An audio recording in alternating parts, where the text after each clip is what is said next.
A proposta de hoje é por demais desafiadora, que a abrangência do tema mostra o quanto somos pequenos para tentar fazer uma abordagem e que nos possibilite visualizar a abrangência e a significância do amor e o quanto ele é imbatível quando conseguimos exercitá-lo ou vivenciá-lo.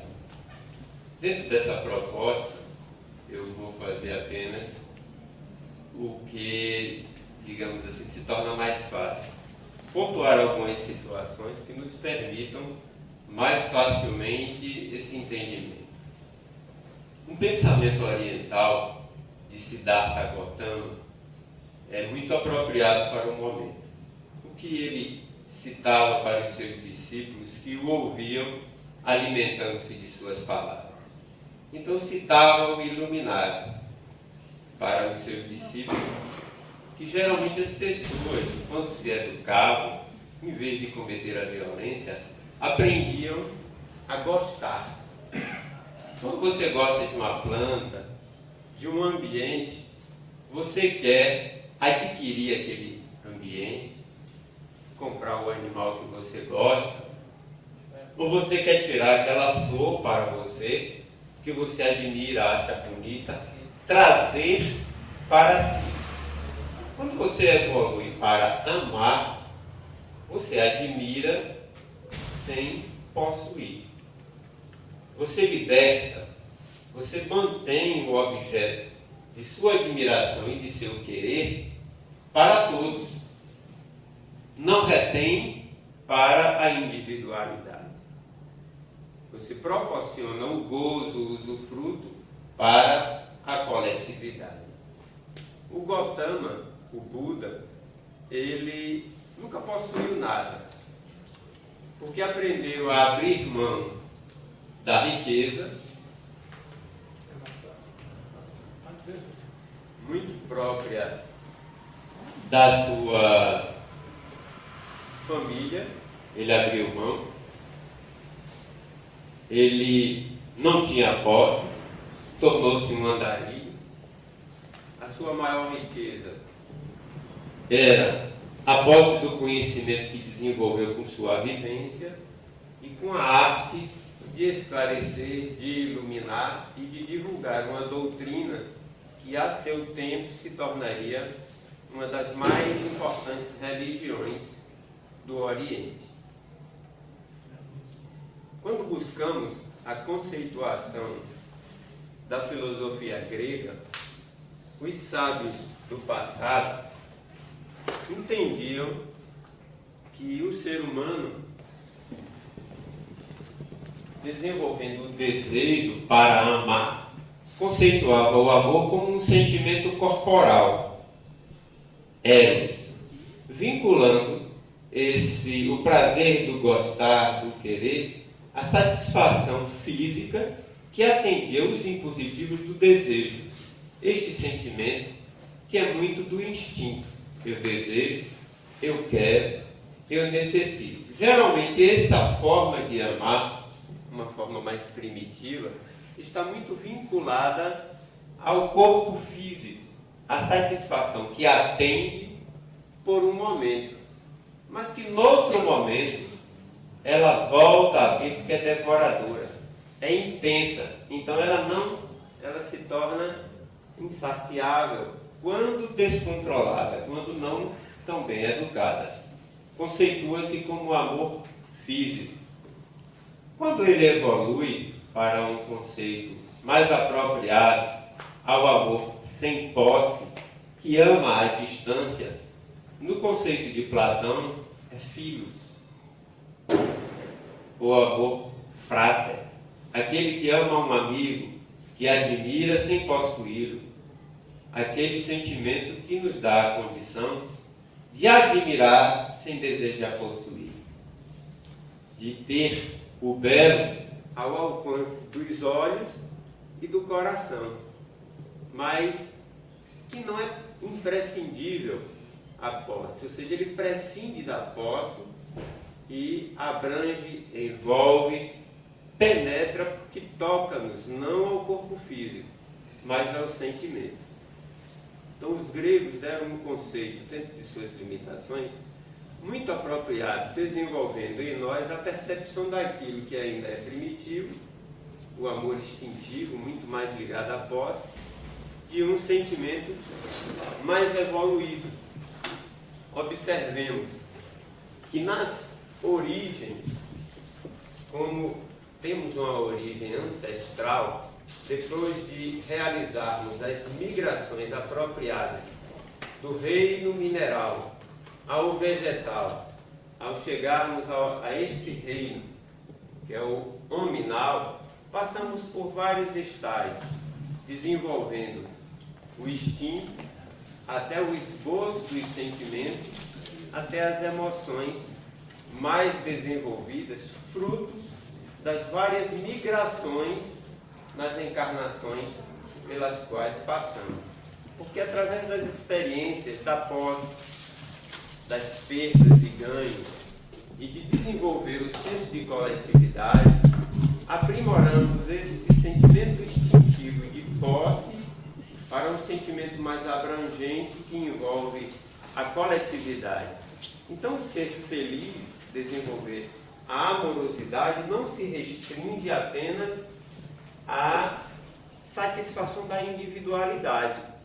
Ele se estende e passa a envolver as pessoas que nos cercam. Por esses dias observei uma experiência singular.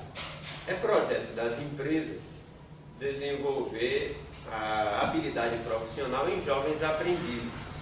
Então observamos que estes indivíduos, quando participam do primeiro emprego e recebem atenção, educação, oportunidade de trabalho, desenvolvem um apego, um carinho, uma gratidão, que é o esboço do amor profissional pela empresa na qual são recebidos e aprendem a desenvolver habilidades profissionais. Observávamos que alguns, depois de desenvolver essa habilidade, passam a gostar do emprego e multiplicar aquilo que sabem com outras pessoas. Então, pontuávamos que a grande importância de dominar o conhecimento não é reter para si, para que o orgulho não se transforme num sentimento danoso. Porque o conhecimento, se entendermos ele como uma semente do bem, da paz e da verdade, ele deve ser multiplicado. Então, se você sabe, se você domina o saber realizar alguma coisa, você passa a ter o compromisso de multiplicar, ensinando os outros e compartilhando o seu pequeno conhecimento, que uma vez multiplicado, ele retorna para você sob forma de gratidão. Então, aqueles jovens que, além de aprenderem o conhecimento, passam a compartilhar, desenvolvem em si amor profissional, amor pelo trabalho. E esta capacidade conduz o indivíduo a desenvolver um senso de coletividade que viabiliza a essência do amor por aquilo que faz. A capacidade de interagir profissionalmente em rede. É o trabalho coletivo, o trabalho de equipe. Consequentemente, observávamos e em rápido diálogo colocamos: todo trabalho de grupo que desenvolve este senso de coletividade, não existe o camisa 10. Todos são camisa 11. É o centro dos mosqueteiros.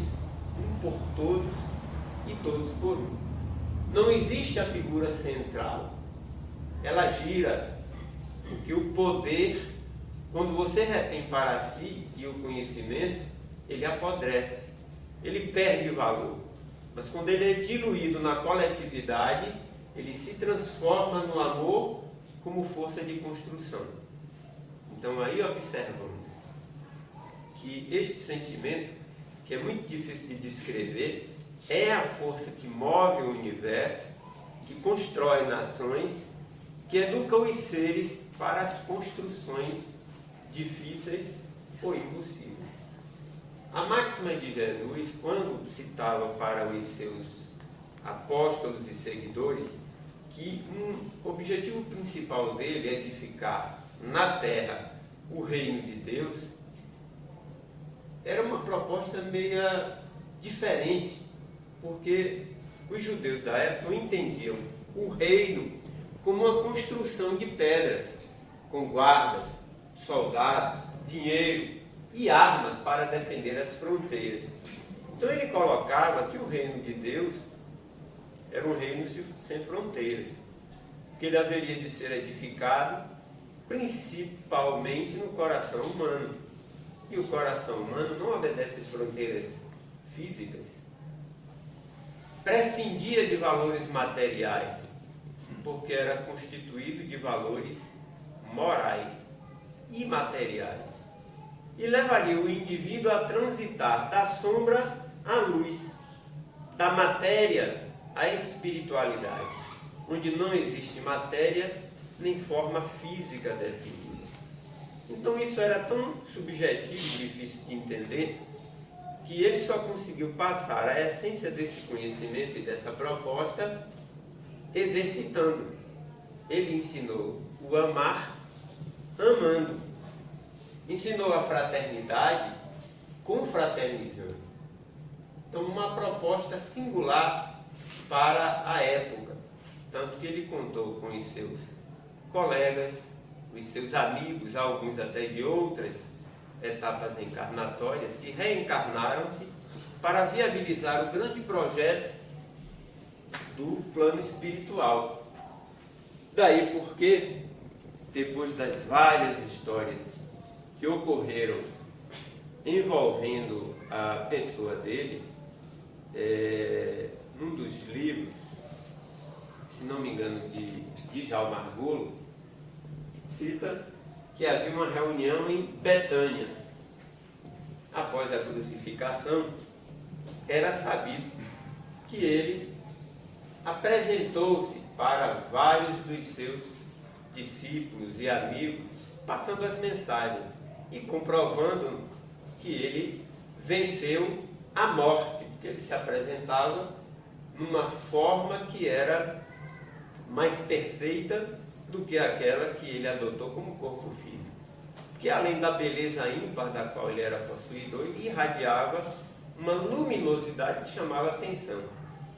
E o que causou um certo furor, surpresa entre os romanos que o perseguiram e dentre os judeus partícipes do colegiado, os doutores da lei da época, que queriam o seu fim e não entendiam como é que poderia estar transitando a notícia que ele ressurgira, que ele ressuscitara.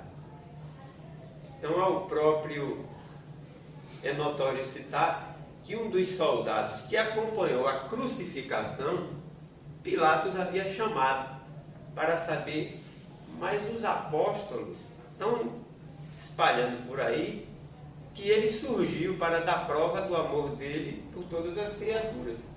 Então o soldado Longinos busca procurar aquele corpo que ele viu crucificado. Não achando, pegou um daqueles corpos no Monte das Caveiras e disse: olha, já achei o corpo daquele que eles chamavam de Messias.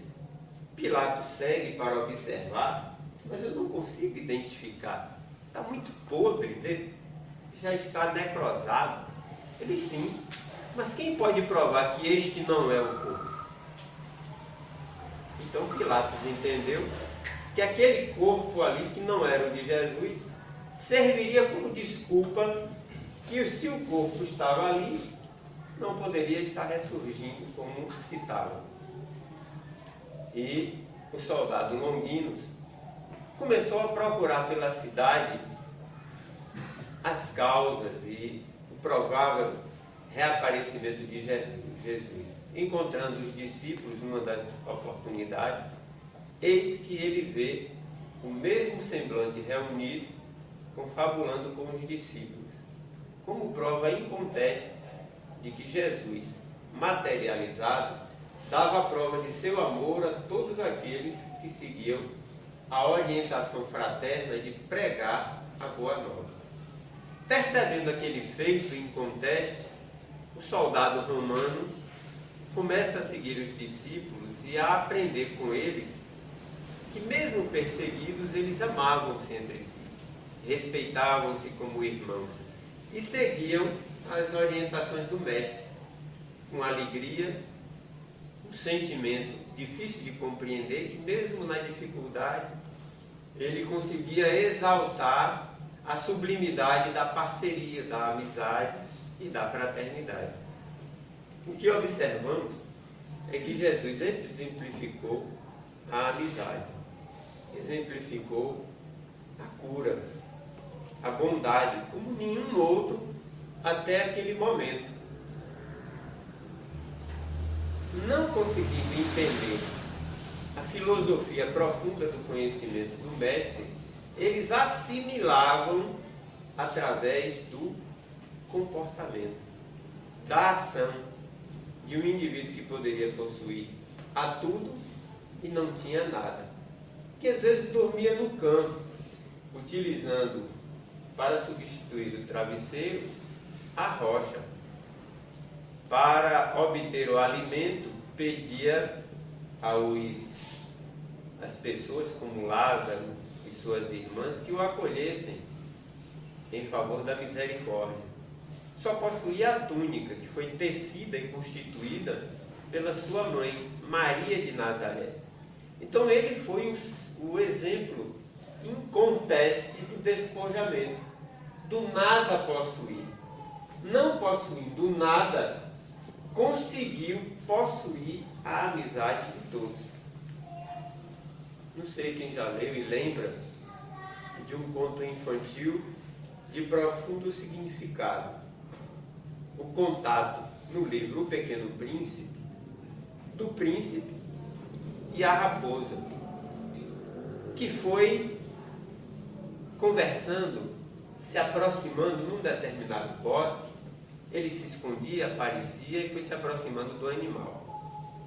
E fizeram-se amigos, confabulavam, e depois de muitos encontros, a raposa diz: eu vou sofrer por sua causa. E o pequeno príncipe diz: mas por quê? Porque você tem me cativado. E o que é cativar? E ela tentou explicar para ele o que é cativar. Que significa conversar, importar-se com, ser amável, agradável, gentil, servidor, em breves palavras. E ele disse: mas eu vou voltar. Aí a raposa disse: como você me cativou, todas as vezes que eu for ao campo e olhar o milho ou o trigal, eu vou lembrar de você pela cor dos seus cabelos. Mas por quê? Porque seus cabelos se assemelham ao milho. E mesmo sem ter você perto, só em observar algo que me lembra você, eu vou me emocionar. E quando você estiver distante e disser: eu virei aqui amanhã às 4, desde as 3, eu estarei feliz. Isso é cativar. Isso é amar. O amor não possui. Basta que ele se apresente como sublimes e suaves recordações. Entenderam? Se você é meu amigo, você me cativou. Se você diz que vai estar aqui às 4, desde as 3, eu começo a ser feliz. Observem a essência desse sentimento. Quando ele é plantado com a sinceridade da amizade, da gratidão, do respeito, ele não precisa de fronteiras nem parâmetros materiais. Ele é o que é. Você pode possuí-lo de olhos fechados ou abertos. Porque o essencial não está na forma. Ele é invisível. O essencial é invisível aos olhos. Só pode ser percebido pelas portas do coração. O amor vivenciado por Jesus foi tão sublime que no seu último encontro estava Paulo, Lázaro, Marta, Maria, e dizem as narrativas da época que alguns seres espirituais visitavam os apóstolos em sonho e diziam: preparem-se, no Monte das Oliveiras, daqui a 3 dias, o mestre avisa, ele realizará o último encontro. Isso na região da Galiléia. Havia o Monte das Oliveiras, um promontório rochoso, muito conhecido, e ele marcou que naquele ponto, numa área descampada, ele estaria ali para o que seria provavelmente o último encontro naquela forma conhecida. Então, vários tiveram o mesmo sonho. Alguns foram avisados com materializações luminosas que passavam um recado. Daqui a 3 dias, 2 dias, no Monte das Oliveiras, Jesus há de se apresentar. Lázaro e as irmãs estavam muito alegres. E todos eles, naqueles últimos dias, começaram a ter sonhos. Nos dias que precederam o encontro, eles viam o mestre e alguns seres luminosos que o acompanhavam, visitando algumas regiões de muito sofrimento, onde seres com muita deformidade buscavam a ele para obter a cura, o socorro, o atendimento, da mesma forma que ocorria quando ele estava encarnado no corpo físico, melhor dizendo, fazendo as pregações, as visitas com os discípulos. Então, no último dia que precedia, na casa de Lázaro havia uma reunião onde eles conversavam. Mas por que a gente está tendo esse sonho? E ele aparecendo, assim, tendo contato com tantos sofredores. Aí Lázaro, se não me engano, cita muito bem, da mesma forma que ele fazia aqui, na região dos mortos. Ele prega, ele ajuda. Por misericórdia, ele atende aos sofredores, mostrando o quanto ele é bom. Não foi ele mesmo que disse que veio para atender não os sãos, mas os doentes? Então ele dá o exemplo e vem dando ultimamente, até esse último encontro, quando nos encontraremos. Quando chega o dia, logo nas primeiras horas do dia, se reúnem na região da Galiléia. Aproximadamente 200 no início, e alguns outros citam esse encontro como o encontro entre os 500 da Galiléia. Todos aqueles que o seguiam, que o amavam, que ouviram a pregação do reino, ali estavam reunidos para aquilo que seria o último encontro. Mas como é possível? Mas ele tem aparecido desde a estrada para os caminheiros de Emaús. Ele apareceu para a mãe e os discípulos, porque a mulher, Maria de Magdala, viu e anunciou que ela teria visto ele pela primeira vez. Então, nos 30 dias, foram vários encontros onde ele havia aparecido, né? Surgido, e aí citavam como a ressurreição do Cristo. Ou seja, aquele que havia ressurgido do reino dos mortos, né? Alguém que venceu a morte. E ali estava, mas como é possível? Uns perguntavam. Nunca na história isso aconteceu. Mas ele tirou Lázaro do túmulo. Se alguém é capaz de tanto, ele me curou da cegueira. E ali confabulava. Quando de repente um foco luminoso se faz surgir na região mais alta, tomando uma forma humanoide e, dali a instantes, materializa-se na forma física conhecida por todos, com um detalhe, um ser que irradiava luz.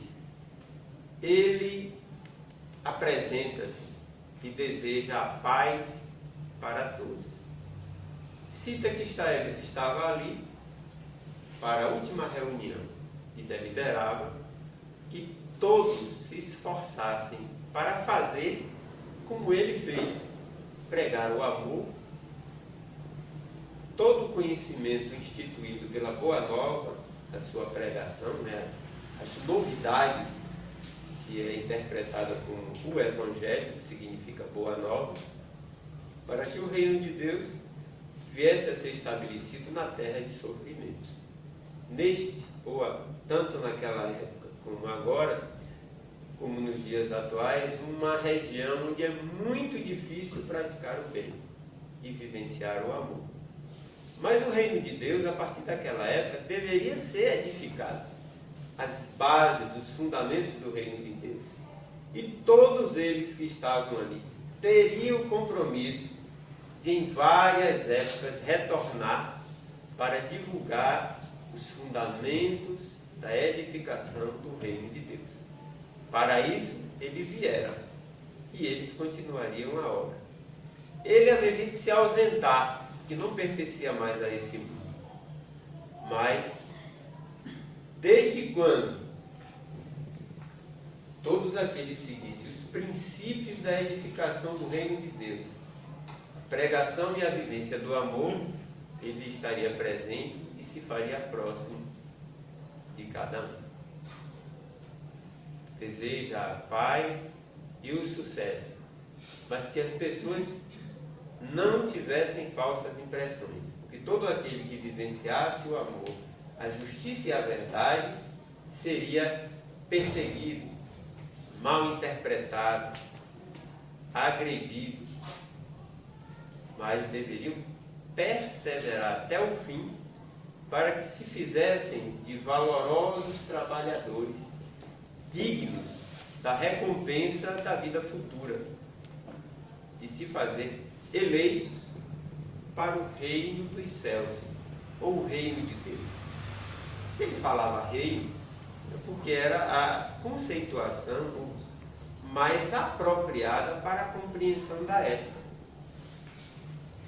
Porque a maioria dos sistemas de governo da época eram reinados, não havia ainda o presidente, não é, o parlamentarismo. Então, para que as pessoas interpretassem mais facilmente, ele coloca a condição de um reino como um local de justiça, onde haveria líderes para conduzir as pessoas a uma situação de justiça, de equilíbrio, de respeito, que levasse o ser humano à conquista da felicidade. De dentro de si, para todos, a equidade, a justiça, a caridade, a fraternidade, que tanto ontem como hoje são muito difíceis de serem praticadas. Porque nós estamos muito próximos das nossas origens, de seres que brigam por um pedaço de terra, por uma herança, pelo poder temporal, pela capacidade de mando, pela importância, e confundimos a beleza estereotipada na forma que é temporária como um ideal de beleza suprema, enquanto que a beleza para essas regiões superiores, ela vem de dentro, ela sai da tua essência para exteriorizar-se em forma de luz. O Cristo que apareceu para os 500 da Galileia, ele apresentava-se como uma forma perispiritual, materializado parcialmente, irradiava de dentro dele luz, por isso parecia mais belo. Até Simão Pedro dizia: é o mestre, eu o sei, mas apresenta-se mais belo. Não que ele não fosse, porque a beleza do Cristo, assim como de qualquer criatura que aprende a vivenciar e cultivar os princípios da ética, da moral e da bondade, irradia de si o céu que já aprendeu a cultivar dentro de si próprio. Luz. Então as luzes representam a irradiação luminosa da nossa essência. Quando mudamos o nosso padrão vibratório e sintonizamos com o bem presente em nós transforma-se em amor. O amor, que é força de construção, irradia a luz. Então, aparentamos ser pequenas estrelas a irradiar a verdadeira beleza que os olhos físicos não conseguem capturar.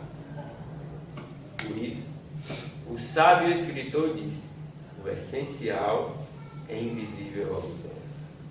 Só pode ser percebido pelas portas do coração. Se você quer ver a beleza de alguém, concentre-se, aproxime-se e feche os olhos. Ouça a voz daquela pessoa, sinta o perfume, aproxime-se, sinta a irradiação daquele ser. Então você perceberá, você não enxergará. Os olhos enganam. Por isso, quando queremos observar algo atentamente, devemos fechar os olhos para perceber. A percepção é diferente de ver.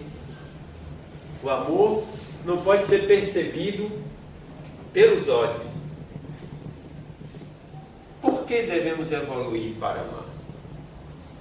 Se somos seres em evolução, do ponto de vista físico, já habitamos formas animais no passado.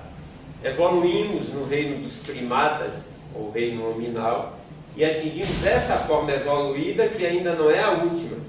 Outras surgirão como fatalidade evolutiva da forma para habitar, ou se fazer habitáculo de espírito mais evoluído.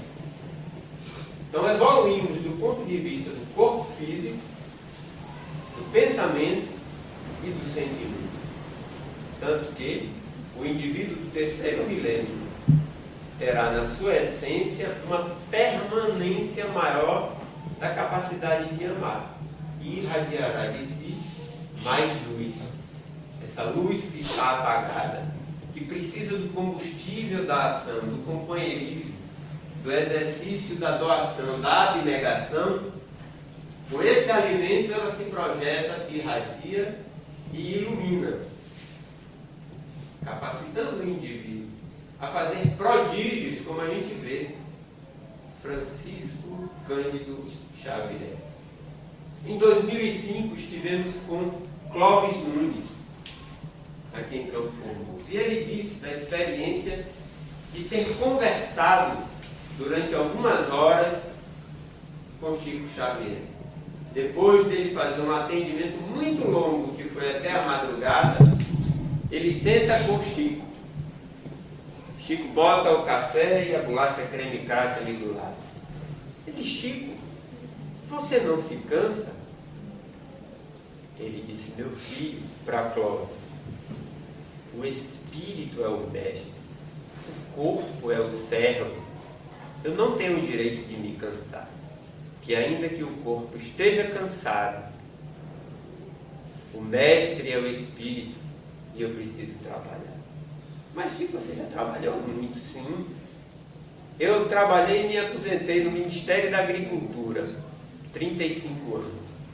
E tenho mais 35 anos, ou era 40, trabalhando como servidor do Cristo. Então eu tenho o direito de ter 2 aposentadorias. Já estou perto dos 90, mas eu não ligo para isso. Enquanto eu tiver força e tiver essas pessoas que vêm aqui precisar de mim, eu não posso me ausentar. E olha que às vezes eu até preciso, porque eu tenho um problema no olho, tenho um problema de audição, o corpo já não tem o mesmo vigor. Então Clóvis olhou para aquela figura e não entendia como um ser tão velhinho, tão frágil, de uma força interior que só poderia estar embasada na capacidade de amar.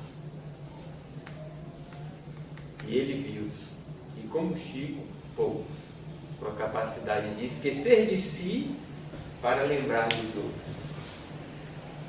É difícil. A gente observa e entendam isso como um desafio. Mensalmente realizamos aqui a distribuição de alimentos. Uma semana antes, eu sei que tem gente que fica ansiosa. Vai faltar arroz, vai faltar feijão, vai faltar isso. Já batizaram ali o caçoado Farias, que não é dele. E as pessoas colocam, doam, mas a gente sempre sente que falta alguma coisa. Quando tem alimento, falta gente. Quando tem gente, falta alimento.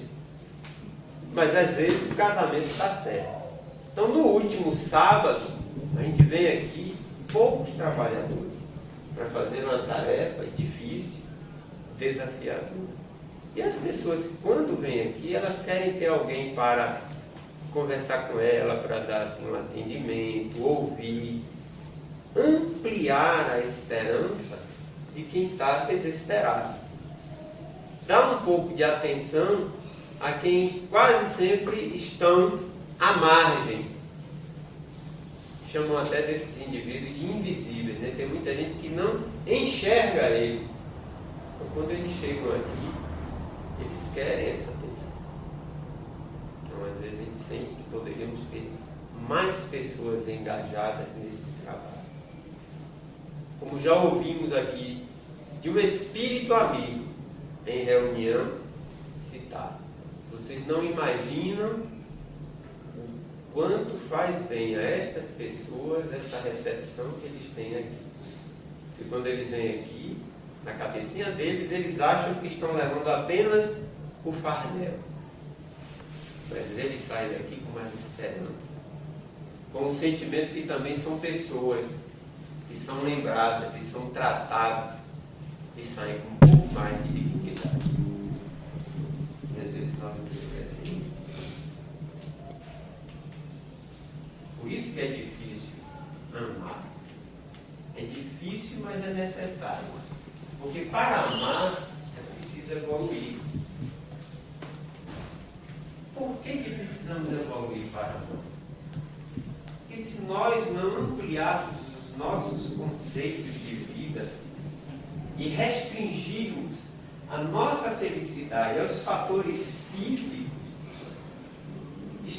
estaremos enclausurando a nossa potencialidade criativa e limitando-a à posse de coisas que são passageiras. A nossa felicidade não depende do outro, ela depende de nós, de desenvolvermos a nossa visão do mundo, de aprendermos a nos preocupar um pouco mais com o outro, o quanto cada um tem sua medida. Não podemos impor ao outro qual é a medida do outro. Eu sei da minha.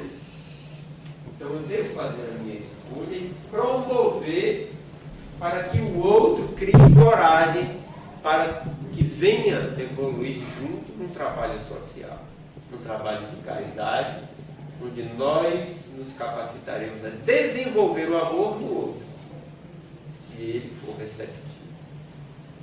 Porque o Espiritismo não impõe, ele dispõe. Mas na medida em que nos conscientizamos de que somos responsáveis e temos a responsabilidade de evoluir para amar, nós não seremos os mesmos. Nenhum de vocês, quando entram aqui e se entendem como imortais, filhos de Deus, herdeiros da Boa Nova, o destino mudou. Os fatores físicos não proporcionarão a felicidade absoluta, apenas um prazer relativo e que passa, e que logo vai exigir outra coisa para substituir aquele prazer. Mas na medida que desenvolvemos o amor, a verdade, a justiça e a caridade, não seremos os mesmos. Seremos aqueles seres que desejarão cada vez mais expandir a capacidade de amar, de compreender, de entender o outro, para possibilitar que o outro também cresça. E dentro dessa conjuntura, nunca deveremos tentar possuir o outro, porque só podemos possuir a nós mesmos. Quem ama, liberta, não restringe, não possui. Só o amor físico nos leva a possuir o outro. É o amor infantil primário. Devemos, como Jesus, aprender a expandir o amor e possuir, sim, a nossa capacidade de escolha, de liberdade de pensamento e de expandir a nossa energia para envolver o outro mas respeitando as individualidades que nos cercam, como seres que também são filhos da luz. Todos nós somos filhos da luz. E lembro aqui uma das belas oportunidades em que uns seres de vez em quando vêm aqui, e aí outro diz, ele está próximo, está abraçando cada um dos que aqui estão presentes. E aí eu penso, puxa, e eu? Ele responde, ele também está te abraçando.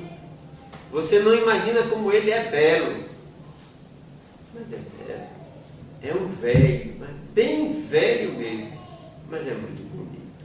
E eu pergunto em pensamento, mas por quê? E ele responde, você sabe, ele irradia a luz. Ele não tem forma de luz. Ele é o nosso amigo. Ele é Jesus. E ele aparece na forma que você quiser. Mas ele é luz. E a luz não tem forma. Então, se quisermos amar e imaginá-lo, lembremos de um raio de luz.